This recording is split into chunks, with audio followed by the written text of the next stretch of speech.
중년이 집 계약 전에 반드시 체크해야 할 보이지 않는 함정들. 지난주 토요일 아침이었습니다. 62살 김 선생님에게서 급한 전화가 왔습니다. 목소리가 떨리고 있었습니다. 이사 간 지 한 달 만에 집주인이 바뀌었다는 것입니다. 새 집주인은 보증금을 돌려줄 수 없다고 했습니다. 김 선생님은 평생 모은 돈으로 전세 계약을 했습니다. 깨끗한 아파트였고 집주인도 친절했습니다. 계약서도 꼼꼼히 확인했다고 생각했습니다. 그런데 보이지 않는 함정이 있었습니다. 알고 보니 그 집에는 근저당이 잔뜩 설정되어 있었습니다. 은행 대출이 보증금보다 많았습니다. 집주인은 그 사실을 숨겼습니다. 계약 후 한 달 만에 집을 팔아버렸습니다. 김 선생님의 보증금은 이제 돌려받을 길이 막막합니다. 이런 일이 남의 이야기가 아닙니다. 요즘 중년층 사이에서 집계약 피해가 급증하고 있습니다. 평생 모은 돈을 한순간에 날리는 경우가 많습니다. 왜 이런 일이 벌어지는 걸까요? 젊은 사람들은 인터넷으로 정보를 검색합니다. 부동산 앱을 능숙하게 다룹니다. 하지만 우리 세대는 다릅니다. 디지털 정보에 익숙하지 않습니다. 복잡한 법률 용어도 어렵습니다. 그래서 당하기 쉽습니다. 오늘은 중년이 집계약할 때 반드시 체크해야 할 함정들을 알려드리겠습니다. 실제 사례를 중심으로 구체적으로 말씀드리겠습니다. 이 이야기가 여러분의 소중한 재산을 지키는데 도움이 되길 바랍니다. 64살 박 여사님 이야기부터 시작하겠습니다. 박 여사님은 남편을 여의고 혼자 살고 계셨습니다. 자녀들은 모두 독립했습니다. 큰 집이 필요 없어 작은 집으로 이사하기로 했습니다. 부동산에 갔습니다. 중개인이 친절하게 여러 집을 보여줬습니다. 그중 마음에 드는 집이 있었습니다. 깨끗하고 조용한 동네였습니다. 가격도 적당했습니다. 중개인은 빨리 결정하라고 재촉했습니다. 다른 사람도 관심을 보인다고 했습니다. 박 여사님은 서둘러 계약했습니다. 계약금을 주고 일주일 후 잔금을 치르기로 했습니다. 그런데 계약 다음 날 이상한 일이 벌어졌습니다. 동네 슈퍼 주인이 말을 걸었습니다. 그 집에 이사 오냐고 물었습니다. 그러면서 조심하라고 했습니다. 그 집 위층 사람이 문제가 많다고 했습니다. 박 여사님은 불안해졌습니다. 중개인에게 전화했습니다. 위층 사람에 대해 물었습니다. 중개인은 아무 문제 없다고 했습니다. 걱정하지 말라고 했습니다. 그런데 계속 마음이 불편했습니다.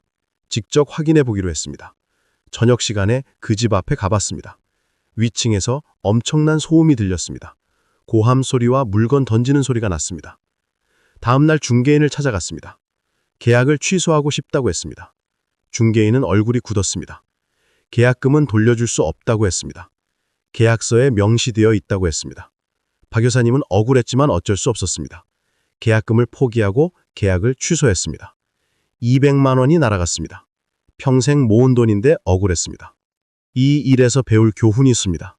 첫째는 절대 서두르지 말라는 것입니다. 중개인이 아무리 재촉해도 충분한 시간을 가지고 결정해야 합니다.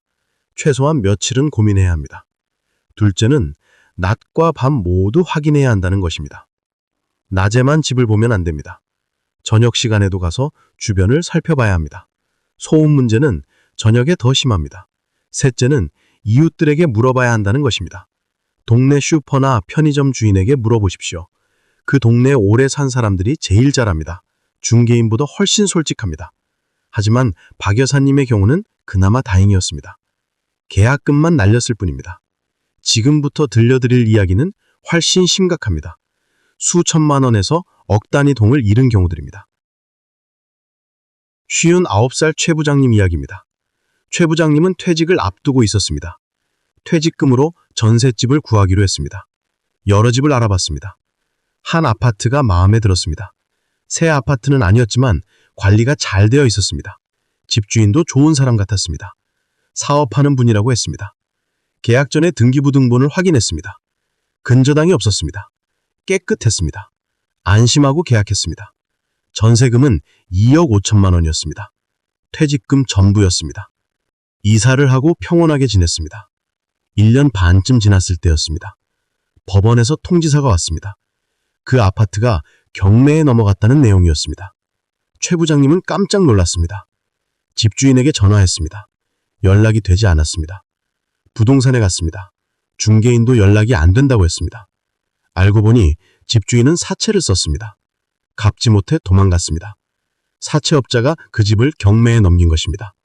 경매 시작가는 2억 원이었습니다. 최 부장님의 전세금보단 낮았습니다. 최 부장님은 패닉에 빠졌습니다.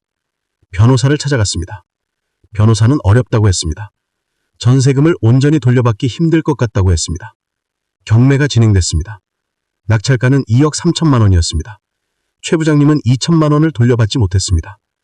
변호사 비용과 각종 수수료를 빼니 실제로는 3천만 원 가까이 손해를 봤습니다. 최 부장님은 무너졌습니다. 퇴직금 전부를 잃었습니다. 노후 자금이 사라졌습니다. 가족들에게도 미안했습니다. 우울증이 왔습니다. 이 사건에서 무엇이 잘못된 걸까요? 최 부장님은 등기부등본을 확인했습니다. 그런데 그것만으론 부족했습니다. 확인해야 할 것이 더 있었습니다. 첫째는 집주인의 신용도를 확인해야 합니다. 집주인이 어떤 일을 하는지 물어봐야 합니다. 사업체가 있다면 사업이 잘 되는지 확인해야 합니다.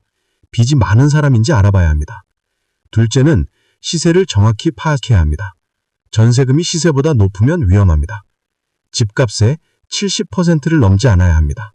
그 이상이면 나중에 문제가 생길 수 있습니다. 셋째는 전세보증보험에 가입해야 합니다. 보험료가 아깝다고 생각할 수 있습니다. 그런데 이것이 유일한 안전장치입니다. 집주인이 보증금을 돌려주지 않으면 보험에서 받을 수 있습니다. 넷째는 확정일자를 꼭 받아야 합니다. 계약 당일 주민센터에 가서 확정일자를 받으십시오. 그래야 나중에 문제가 생겨도 우선 변제권을 가질 수 있습니다. 하지만 이것만으로도 완벽하지 않습니다. 더 교묘한 함정들이 있습니다. 지금부터 들려드릴 이야기가 바로 그런 경우입니다. 61살 윤 여사님 이야기입니다. 윤 여사님은 자녀들과 함께 살던 집을 나와 혼자 살기로 했습니다. 자녀들에게 부담 주기 싫었습니다. 작은 원룸을 알아봤습니다. 좋은 원룸을 찾았습니다. 새로 지은 건물이었습니다. 깨끗하고 밝았습니다. 보증금은 3천만 원에 월세 50만 원이었습니다. 적당한 가격이었습니다. 집주인은 젊은 여자였습니다. 친절하고 말도 잘했습니다. 건물을 최근에 샀다고 했습니다. 투자 목적이라고 했습니다. 계약했습니다. 등기부등본도 확인했습니다. 근저당이 조금 있었지만 문제없는 수준이었습니다. 확정일자도 받았습니다. 안심하고 이사했습니다. 6개월쯤 지났습니다. 집주인에게 전화가 왔습니다. 개인 사정으로 건물을 팔아야 한다고 했습니다. 새 집주인이 들어오니 보증금을 돌려받고 나가달라고 했습니다. 윤 여사님은 당황했습니다. 이제 겨우 정리가 됐는데 또 이사를 해야 한다니. 하지만 어쩔 수 없다고 생각했습니다. 보증금만 온전히 돌려받으면 되니까요. 그런데 문제가 생겼습니다. 새 집주인이 들어왔는데 보증금을 돌려주지 않았습니다. 이전 집주인이 돌려줘야 한다고 했습니다. 이전 집주인에게 연락했습니다. 연락이 되지 않았습니다. 알고 보니 이전 집주인은 건물을 팔고 잠적했습니다. 건물은 팔렸지만 윤 여사님의 보증금은 정산되지 않았습니다. 새 집주인은 그 사실을 몰랐다고 했습니다. 윤 여사님은 법률 상담을 받았습니다. 변호사는 소송을 해야 한다고 했습니다. 시간도 오래 걸리고 비용도 많이 든다고 했습니다. 게다가 이전 집주인을 찾을 수 있을지도 불확실했습니다. 결국 윤 여사님은 새 집주인과 협상했습니다. 보증금의 절반만 돌려받고 나가기로 했습니다. 1,500만 원을 잃었습니다. 억울했지만 어쩔 수 없었습니다. 이 일에서 배울 교훈이 있습니다. 첫째는 집주인이 건물을 산 지 얼마 안 됐다면 조심해야 한다는 것입니다. 투자 목적으로 산 건물은 언제든 팔 수 있습니다. 안정적이지 않습니다. 둘째는 전세나 월세 계약할 때 특약 조항을 넣어야 합니다. 건물 매매 시 임대인의 의무를 명확히 해야 합니다. 보증금 반환에 대한 책임을 확실히 해야 합니다. 셋째는 집주인의 재정 상태를 확인해야 합니다. 건물을 사면서 대출을 많이 받았다면 위험합니다. 대출을 갚지 못해 급매로 넘길 수 있습니다. 넷째는 주변 부동산에 그 건물에 대해 물어봐야 합니다. 집주인이 다른 건물도 가지고 있는지 확인해야 합니다. 여러 건물을 급하게 사고 파는 사람은 투기꾼일 수 있습니다. 하지만 아무리 조심해도 당할 수 있습니다. 사기꾼들은 점점 더 교묘해지고 있습니다. 특히 노년층을 노리는 수법이 많습니다. 73살 정할아버지 이야기입니다. 정할아버지는 아내와 함께 오래된 아파트에 살고 계셨습니다. 엘리베이터가 없어 불편했습니다. 새 아파트로 이사하고 싶었습니다. 한 분양업체에서 전화가 왔습니다. 신축 아파트 분양 상담이었습니다. 좋은 조건이라고 했습니다. 분양 설명회에 오면 선물도 준다고 했습니다. 호기심에 가봤습니다.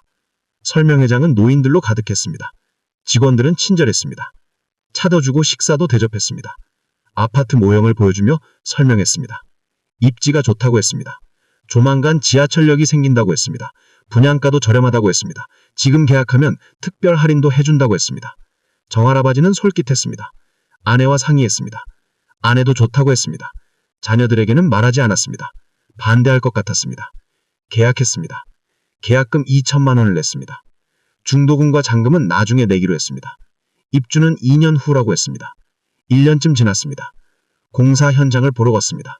그런데 공사가 거의 진행되지 않았습니다. 이상했습니다. 분양업체에 전화했습니다. 연락이